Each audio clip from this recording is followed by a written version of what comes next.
Hello guys, welcome back.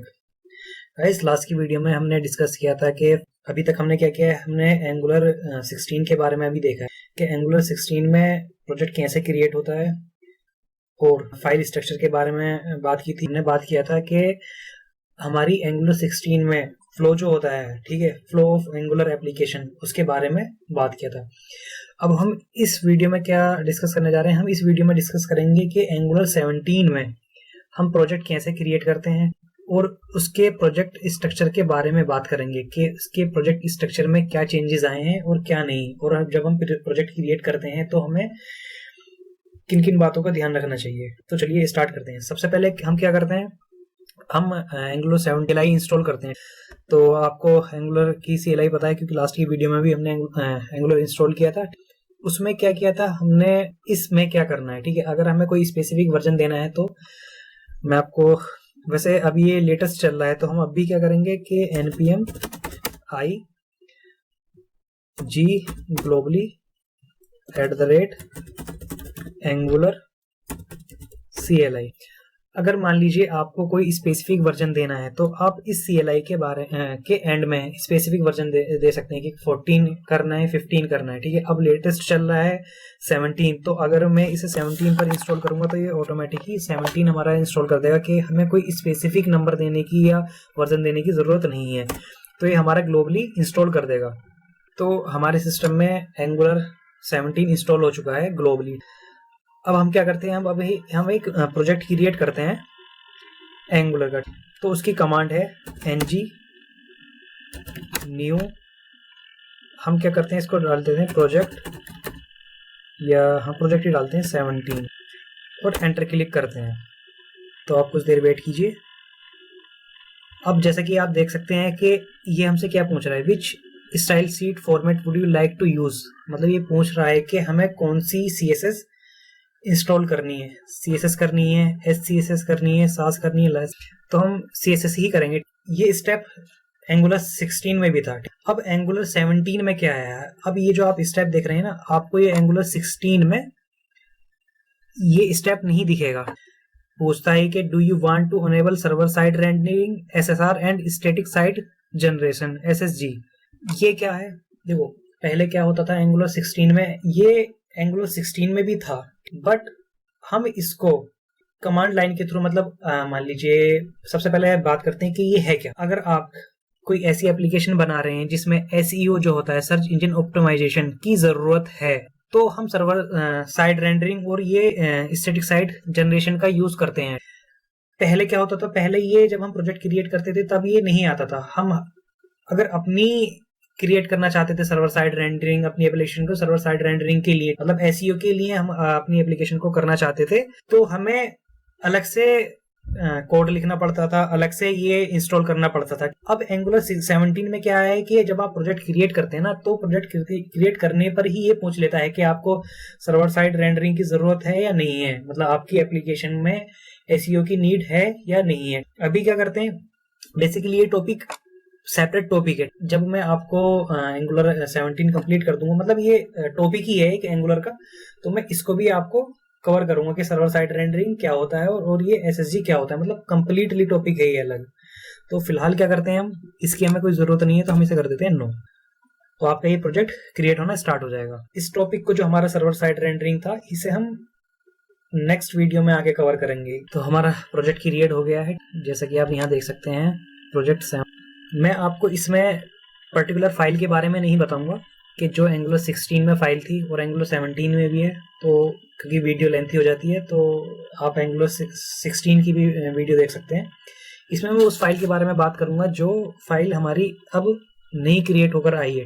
तो ng module के बारे में आप जानते हैं, SRC में आई है। SRC के अंदर पहले क्या होता था, तो पहले एंगुलर 16 में होता था कि हमें एक कंपोनेंट क्रिएट होकर आता था, एक हमारी मॉड्यूल फाइल, एक हमारा मॉड्यूल क्रिएट होकर आता था और एक हमारी राउटिंग फाइल क्रिएट होकर आती थी एंगुलर 16 में। इसमें क्या हो रहा है, इसमें जब हम ऐप के अंदर जाते हैं, हमारी app.component.css है, मतलब कंपोनेंट की जो फाइल थी हमारी, वो सारी कंपोनेंट है, मगर हमारा अब by default app module create होकर नहीं आया है। दूसरा, हमारा राउटिंग की फाइल जो है वो क्रिएट होकर नहीं आई है, जो पर्टिकुलर ऐप मॉड्यूल की होती थी। ठीक है, जो उसका सिंटेक्स था। अब हम बात करते हैं, सबसे पहले हम क्या करते हैं, हम प्रोजेक्ट को स्टार्ट करते हैं ng सर्व। तो आप देख सकते हैं जब हम एंगुलर 16 में प्रोजेक्ट को सर्व करते थे तो किस तरीके से शो होता था। इसने अपना पूरा डिज़ाइन भी चेंज कर दिया है यहाँ पर। तो ये जो डिज़ाइन है ये तो हमारा ऐप कंपोनेंट के अंदर ही है, तो हम रिमूव भी कर सकते हैं। तो अब बात करते हैं फाइल्स। तो हमारा ऐप कंपोनेंट पहले भी क्रिएट होकर आता था, उसके अंदर ऐप मॉड्यूल और ऐप राउटिंग क्रिएट होकर आता था। तो ऐप कंपोनेंट अब भी आया है। ऐप कंपोनेंट की CSS फाइल बिल्कुल सेम है, HTML फाइल भी सेम है और स्पेक भी। हमारी TS फाइल में चेंजेस आए हैं कुछ। एंगुलर 14 में आपने स्टैंड अलोन कंपोनेंट के बारे में पढ़ा होगा कि जब एंगुलर 14 आया था तो हमारा स्टैंड अलोन कंपोनेंट रिलीज हुआ था, मतलब कि एंगुलर 14 में हम स्टैंड अलोन कंपोनेंट यूज कर सकते हैं। तो एंगुलर की टीम ने क्या किया कि अब एंगुलर 17 में हमें खुद जो हमारा पहला कंपोनेंट है उसे स्टैंड अलोन कंपोनेंट बनाकर दिया है। स्ट्रिक्टली हाई रिकमेंड कर एंगुलर की टीम के हम स्टैंड अलोन कंपोनेंट को यूज करें, ठीक है। तो जब भी हम एप्लीकेशन क्रिएट करते हैं तो अब जो एंगुलर की टीम है वो हमें बाय डिफॉल्ट हमारा स्टैंड अलोन कंपोनेंट क्रिएट करके देता है। ये सेलेक्टर वही सेम है जो हमारा एंगुलर 16 में था। यहाँ पर क्या आया है, इसने इस कंपोनेंट को स्टैंड अलोन ट्रू कर दिया है, मतलब ये जो कंपोनेंट है हमारा स्टैंड अलोन है, इसे मॉड्यूल की जरूरत नहीं है। दूसरा, जो हमारे ऐप मॉड्यूल में जो हमारा ऐप मॉड्यूल क्रिएट होकर आता था उसमें कुछ हमारे मॉड्यूल होते थे, ठीक है। उस मॉड्यूल का क्या किया उसने, उसका पार्ट यहाँ पर, मतलब जो हमारे ऐप मॉड्यूल का पार्ट था यहाँ पर आउटलेट, वो हमारे उस कंपोनेंट में इंपोर्ट कर दिया है, क्योंकि हमने इसे स्टैंड अलोन कंपोनेंट बना दिया है। स्टैंड अलोन के बारे में मैं नेक्स्ट वीडियो में आपको कंप्लीटली बताऊंगा कि स्टैंड अलोन कंपोनेंट क्या होता है। यहाँ मैं आपको प्रोजेक्ट के आर्किटेक्चर के बारे में बता रहा हूँ कि प्रोजेक्ट हमारा किस तरीके से दिख रहा है, उसमें क्या क्या है। तो नेक्स्ट वीडियो जाएगी, मैं आपको उसमें स्टैंड अलोन कंपोनेंट के बारे में ही बताऊंगा, तो उसकी आप टेंशन नहीं लें, ठीक है। ये हमारा स्टैंड अलोन कंपोनेंट है, इसने यहाँ पर इंपोर्ट कर दिया हमारा, और इसी में ही उसने हमारे जो मॉड्यूल को नीड होती थी वो अब इस कंपोनेंट में स्टोर कर दिया है। दूसरा, पहले क्या होता था, ये स्टाइल URL जो है हम क्या करते थे, इस तरीके से देते थे कि हम मल्टीपल स्क्वायर ब्रैकेट के अंदर आता था कि मल्टीपल CSS फाइल हम लगा सकते थे। वैसे उसकी नीड नहीं थी हमें कि हम अपनी एक HTML फाइल में 3-3, 4-4 या CSS फाइल यूज करें। तो उन्होंने क्या किया है कि यहाँ से जो एरे था, एरे रिमूव कर दिया है, उसमें क्या था, मल्टीपल फाइल दे सकते थे, और इसमें बाकी सब सेम है। ये 2 लाइन कंपोनेंट में ऐड होकर आई हैं। ये क्यों होकर आई हैं कि अब जो हमारा ऐप कंपोनेंट क्रिएट हो रहा है वो as a stand alone component create हो रहा है, उसे मॉड्यूल की जरूरत नहीं है, सिंपली ये है। और जब हम कोई जो हमारे नीड होती थी कि हम अपने मॉड्यूल में उस पैकेज को, मतलब उस कंपोनेंट को या उस सर्विस को यूज करें, हम अब उस मॉड्यूल में इंपोर्ट नहीं करेंगे, हम सीधा यहाँ पर इंपोर्ट कर दिया करेंगे कि हमें कुछ भी चीज है, हमें कोई कंपोनेंट है, मतलब कुछ भी हम इंपोर्ट कर सकते हैं। आप पहले देखते थे कि ऐप मॉड्यूल में हमारा राउटिंग का जो राउट मॉड्यूल था वो ऐप मॉड्यूल में इंपोर्ट होता था। अब क्या हो रहा है कि अब कंपोनेंट के अंदर ही इंपोर्ट हो रहा है। ये हमारी कंपोनेंट फाइल होगी। दूसरी फाइल आई है हमारी app.routes.ts। इसमें बेसिकली कुछ नहीं है, आप इसमें अपने मॉड्यूल की राउटिंग डिफाइन कर सकते हैं। पहले क्या होता था, पहले आप बेसिकली, मुझे थोड़ा उस लेवल से लेना पड़ेगा कि कोई एंगुलर अगर एज ए फ्रेशर पढ़ रहा है तो उसे कुछ वर्ड से कंफ्यूजन नहीं हो कि क्या बोल रहा है, ठीक है। तो ये जो सिंपली फाइल है ये एक राउटिंग फाइल है। यहाँ पर हम अपने मॉड्यूल, जो भी अपने मॉड्यूल बनाएंगे उन मॉड्यूल को यहाँ पर इंपोर्ट कर सकते हैं एज ए राउटिंग देने के लिए। सिंपली आप अभी बस इतना समझिए। दूसरी एक फाइल क्रिएट होकर आई है हमारी कन्फिग फाइल। इसमें हमारी ये जो फाइल है हमारी, इस फाइल में हम अपना जो राउट्स हैं उस राउट्स के वेरिएबल को यहाँ पर डिफाइन कर सकते हैं। बेसिक ये कन्फिग फाइल है, कन्फिग्रेशन करती है हमारी राउट्स की। सिंपली आप इतना समझिए। अभी एंगुलर 17 के हमने फाइल्स के बारे में देख लिया है कि कौन सी फाइल न्यू क्रिएट होकर आई है और कौन सी फाइल रिमूव हुई है एंगुलर 17 में।